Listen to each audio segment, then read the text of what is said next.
And we don't seem to blink when corporate citizens sell music to our children that celebrates violence, including the murder of police and gang rape, and sexual perversity, including pedophilia. Surreal though it seems, these cultural indicators have very real implications. They bespeak a breakdown in the old rules and limits that once governed our public and private lives and the way we raised our children. We are left, I'm afraid, with a vacuum, a values vacuum, in which our children learn more and more that anything goes, and which I believe is at the heart of some of our society's worst social problems. The culture has consequences on behavior. This vacuum is troubling in its own right. It is all the more profoundly unsettling when we consider what's filling it these days. The new values transmitters in our society are not what they used to be.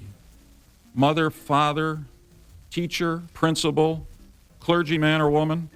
The new values transmitters are increasingly the producers of television shows and movies, the fashion advertisers, the producers of video games, and as you are focusing on today, the gangster rappers and shock rockers, the whole host of players within the electronic media cultural complex. These are trendsetters. They exert an extremely powerful hold on our children because of the impact they have on our culture. And I'm afraid that I have to say that they too often exhibit little sense of responsibility for the messages that they are purveying. As a result, the marketplace is flooded with too many violent and perverse television shows like Fox's When Animals Attack, which degradingly treats real-life terror as a form of entertainment. Video games like Postal, which is marketed by Panasonic, in which the player is cast as a deranged gunman trying to wipe out an entire town. And the marketing brochure for this video game promises, and I quote, chilling realism as victims actually beg for mercy, scream for their lives, and pile up on the streets, end quote. The awful ads of Calvin Klein, which told a generation that is warming up again to heroin that it's cool to look and be strung out. These all have consequences on those who hear, who play, who listen, who watch. The music lyrics that you are focusing on here today are of a piece with these messages I've just described, and in many cases, they are just as reprehensible.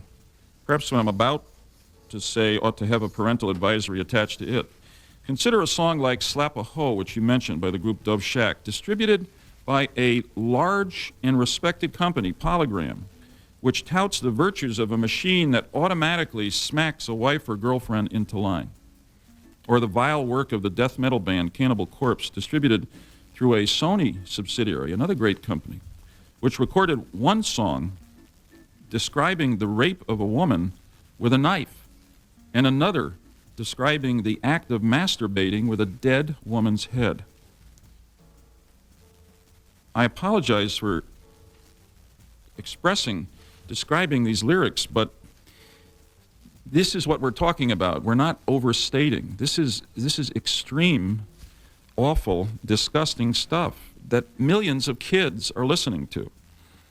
These songs and others like them contain some of the worst thoughts and pictures and activities that I've ever heard, but they are more than offensive. When combined with all the murder and mayhem depicted by the whole gamut of media, they are helping to create a culture of violence that is increasingly enveloping our children, desensitizing them to consequences, ultimately cheapening the value of life. And I'm convinced is a part of what you have described, which is the remarkable increase in youth violence, even as criminal violence in our society generally decreases. You will hear testimony today about what social science can tell us about the impact that violent and antisocial music has on its listeners. I want to suggest that we also should take a look at the real-life experiences in the world of gangster rap, that segment of the music industry that has truly glorified murder and mayhem on CDs, but also tragically has then lived it in the streets. The story of Tupac Shakur is well known. He and many other rappers recorded rhymes that helped make killing fashionable. And it was the same kind of gangsterism they celebrated that claimed Shakur's own life and that of others, and has landed several other rappers in jail. Before he was killed, Tupac Shakur himself said he went beyond representing violence. I quote, "I represented it too much. I was thug life," end of quote. Now, this music, reinforced by television through MTV and other music channels that present the gangster life as the high life, has spawned its own subculture, setting standards for how to dress, how to treat women, and how to resolve conflict, too often violently. We are just learning, though, about what appears to be a very real criminal connection within elements of the rap industry, links to racketeering, money laundering, gang violence, and drug running. Death Row Records, which gave us Tupac and Snoop Doggy Dogg, and which was in business first with Time Warner, which then separated itself to its credit, and then with Seagram, is now the subject of an extensive federal investigation involving the FBI, DEA, and the IRS. Among other things, these authorities are examining Death Row's ties to a man named Michael Harris, reputed to be one of Los Angeles' most notorious crack dealers. Harris is now serving a 28-year prison term and claims he provided more than $1 million, probably the proceeds of drug sales, in seed money to launch Death Row Records. The FBI reportedly is looking into alleged connections between Death Row and its president, Suge Knight, and organized crime families in New York and Chicago. Mr. Chairman, there's enough evidence here that I think we may want to pursue this connection in more depth, either at this hearing or afterward. But for today, I thank you again for reviving the dialogue begun by Bill Bennett and Delores Tucker. It's one that we desperately need to have. It's unfortunate that the folks in the music industry, which is mostly a very constructive, elevating industry, have refused, I think, to adequately acknowledge our real concerns about this awful gangster rap and shock rock music that they produce. Often we've heard that a record never killed anyone, or we're casually dismissed as prudes or censors. That I think, has got to stop. I mean, the men and women who run the large corporations who turn out this music must stop hiding behind the First Amendment and confront the damage some, and I emphasize some, of their products are doing. We're not talking here about censorship, but about citizenship. You and I are not asking for any government action or bans. We're simply asking whether it is right for a company like Sony, for example, to make money by selling children records by the likes of Cannibal Corpse. We're asking why another great company like Seagram is continuing to associate itself with Marilyn Manson and the vile, hateful, nihilistic, and as you will hear from Mr. Kuntz, dangerously damaging music Marilyn Manson, records. By raising these questions, engaging in this dialogue, and hopefully informing parents about the kind of music their children may be listening to, I hope that we can make some real progress in dealing with this problem, because I think it's related to some of our country's worst crises. I hope the corporate leaders of the industry, after hearing our pleas for them to exercise some responsibility, will consider adopting basic standards themselves for the music they choose to sponsor, to draw some lines they won't cross just to make more money. Because on the other side of those lines is damage to our country and our children, and ultimately to themselves. I hope particularly that Seagram will start by disassociating itself from Marilyn Manson. In the meantime, I hope that the RIAA will consider improving its one-size-fits-all labeling system so that at a minimum, parents can have more informed, basic information that they need to make judgments with and for their children about what music they will listen to. Mr. Chairman, I thank you again for coming back to this critical topic. I'm happy to answer questions, but more likely I look forward to joining you to listening to and questioning the other quite impressive group of witnesses that you've called to this committee hearing.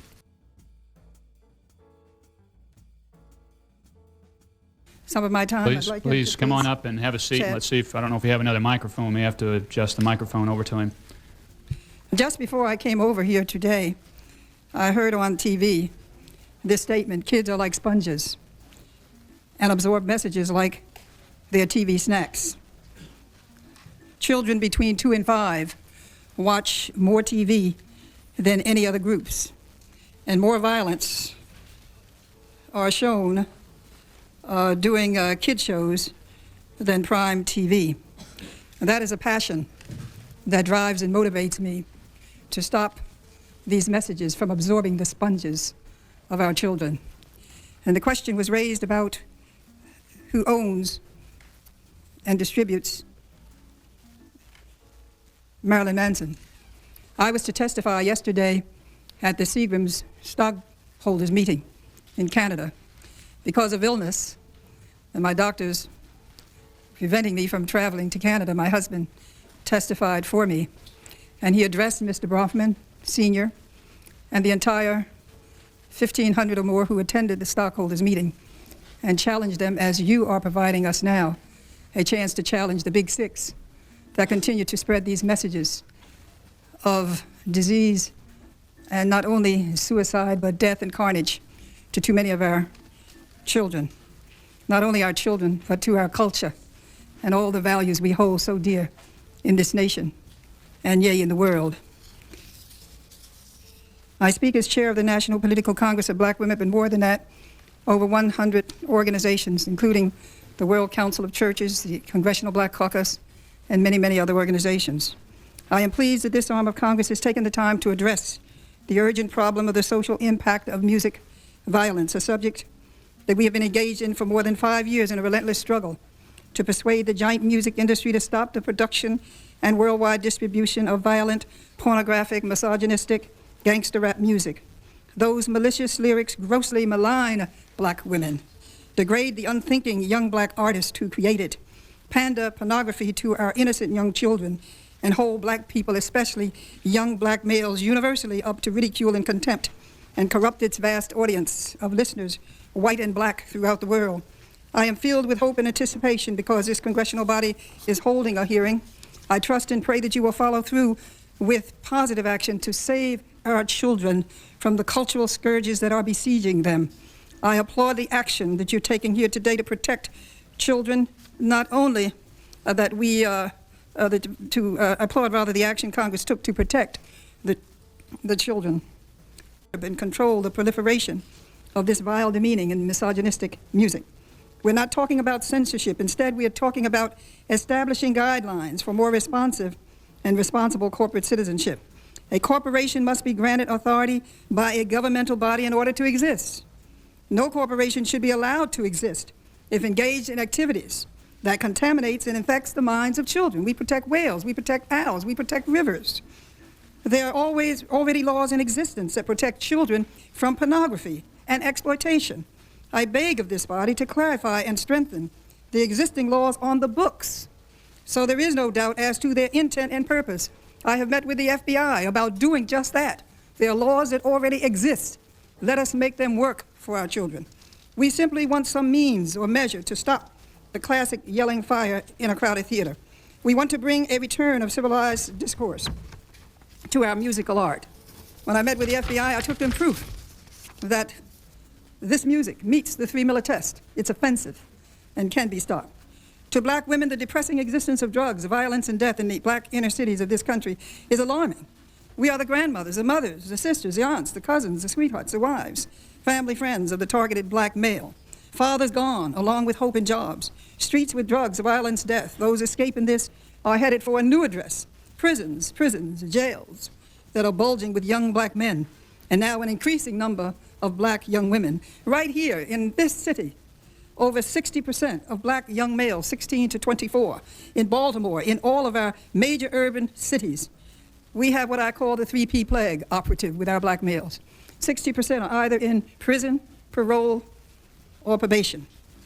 During the past 5 years since the corporate moguls of the music industry started spending millions to promote and distribute music that teaches kids that it's cool to kill, it's cool to use drugs, it's cool to gang rape girls and denigrate women in the most vulgar and violent ways, jails are bulging and teenage drug use has increased fourfold. Tupac Shakur told the young kids, it's cool to smoke and use drugs. I need a smoke right away. I need a smoke now. It's the American way. Recent figures show that the number of 14 to 17-year-olds committing murder in this country has more than doubled since 1985. And this is when this first form of gangster rap started. This was on the Gerald Geraldo show yesterday. It was revealed yesterday also on his show that the number of teens who committed murder hit a 10-year high in 1993. And 1993 is when we started this crusade. That's when Tupac Shakur, Snoop Doggy Dogg was the heroes of our young people, telling them to do it doggy style, telling them to slit one's throat, telling them that it's better to rape and kill and steal and take drugs than it was to go to school. F homework, F the teacher, F your parents, kill your parents. Furthermore, 50% of all violent juvenile crime occurs between 2 and 8 p.m. on school days, 50%. And that's why we need to look at latchkeying children to a better place than the street, and to the places where there are no parental care because of the one parent in too many homes working and no one's at home. Again, we say that we're not trying to tell the record industry how to conduct their business. We want them to transform it, to stop it from the production of the filth that demeans us as a race, corrupts our children, and spreads this noxious poison. But listening to the representative here today, as you quite acutely observed, Senator Lieberman, they seem to have no caring at all that the harm that they're doing. And yet, Mr. Bronfman, when they purchased Interscope, 50% of it, they made a statement. When I wrote Mr. Bronfman, he sent me a letter and said that we have purchased it with the understanding that we will not distribute any music that's offensive to anyone. And then shortly thereafter, they put out Machiavelli. Not only offended me as a black woman and teaching our children again to kill and to be called niggers, but also insulting my own faith and the faith of others. Condemning one saying, "Hail Mary, hail nigger." This is wrong. And when we brought this to his attention, nothing has changed. In fact, they have the greatest increase in their profits from Interscope because of the sales of this music that is destroying our children. We want the industry to respect us like they do others. When Michael Jackson, the pop star, included some words in his album, "They Don't Care About Us," that our Jewish friends considered anti-Semitic, they protested. Michael Jackson said 2 words, offensive to the Jewish people, "Kike me" and "hike me." And the Jewish leaders went to Sony. And the president said, well, it must have slipped through. But they protested, and Michael Jackson was taken off MTV and VH1. I applaud them. I wish our African-American community and all communities, whenever any music is offensive to anyone, we should not have it take place in this society. We should respect everyone. We want the industry to treat our complaints with the same promptness and respected concern.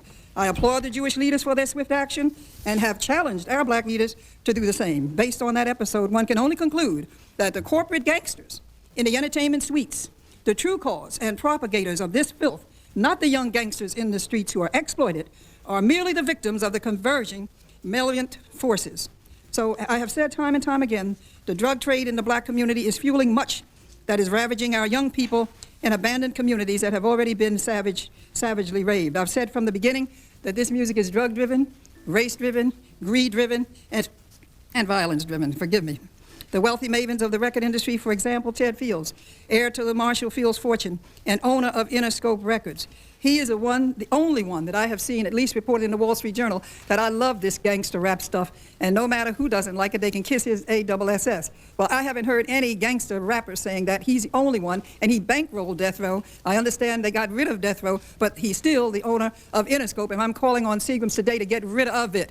I was able to get Time Warner to get rid of it. I was able to get Thorn EMI, the chairman of Thorn EMI, to cancel the negotiation of buying it the second time, and now I'm challenging Seagrams to stop it and join with all of us who know that you are doing such a wonderful job in many, many ways to save our children from hearing this Marilyn Manson, 9 Inch Nails, and others who are carrying these nasty messages to our children. And I want to say this in closing, that when you talk about the effect of this music on children, I want to just show you this letter, or read to you just a little quote from this young man who said this when I first started this. He wrote me and said, I am in prison right now here in Washington, D.C. I started listening to rap 3 years ago. I'm in prison right now for 25 years. And he said, because I started listening to this music, they made it sound so good and look so real that I would drink and smoke drugs just like on the video. And I would listen to the music and put myself in the place it speaks of.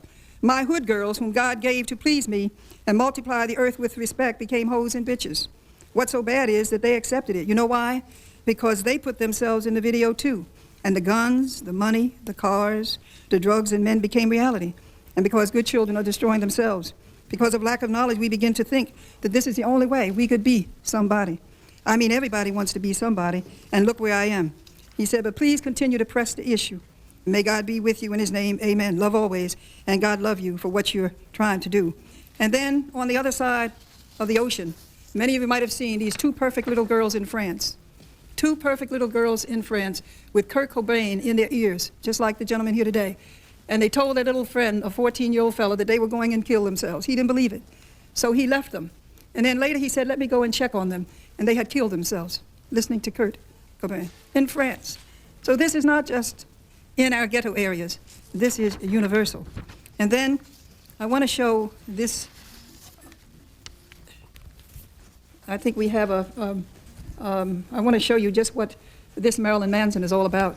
If you could see that, you could see Marilyn Manson has here an example of what he's about with, I don't need to explain it, but there he is with something I've never seen before, with 2 wires going into the mouths of 2 young people. And this is a magazine, Monitor, which rates the types of music that's coming out of Hollywood from the big 6 that produce this music. And he did this analysis of Mr. Marilyn Manson. And he said this: Manson enjoys pandering to youth on the verge of not knowing what their sexuality is. The fascination with kids is echoed by Manson himself, who has stated in interviews that he has a symbiotic relationship with 14-year-old boys who make up the bulk of his audience. Though some dispute his claims, saying that young girls are also voicing their approval, one thing is certain: Manson's music, which is overtly laced with juvenile lure, catchwords such as cotton candy and sweets, is definitely not being packaged for mature audiences.